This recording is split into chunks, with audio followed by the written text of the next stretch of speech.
اندھیری رات کا مسافر۔ بغداد شہر میں حارث نام کا ایک نوجوان رہتا تھا۔ وہ محنتی تھا مگر دل میں ہمیشہ یہ شک رکھتا تھا کہ میں اتنی دعا کرتا ہوں پھر بھی میری زندگی میں سکون کیوں نہیں۔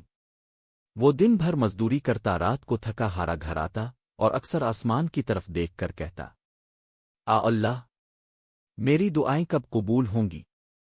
ایک رات سخت بارش ہو رہی تھی، گلیاں سنسان تھیں۔ حارث گھر جا رہا تھا کہ اسے راستے میں ایک بوڑھا مسافر نظر آیا۔ کپڑے بھیگ چکے تھے، ہاتھ کانپ رہے تھے۔ بوڑھے نے کمزور آواز میں کہا، بیٹا، کیا کہیں پناہ مل سکتی ہے؟ حارث خود تھکا ہوا تھا، جیب میں صرف 2 روٹیاں تھیں، گھر میں بھی کچھ خاص نہ تھا۔ دل نے کہا، آگے بڑھ جاؤ، تمہارے اپنے مسئلے کم ہیں۔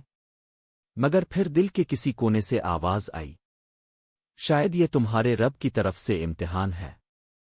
حارث نے بوڑھے کو سہارا دیا، اپنے گھر لے آیا، خشک کپڑے دیے، اپنی 2 روٹیاں اس کے سامنے رکھ دیں اور خود پانی پی کر سو گیا۔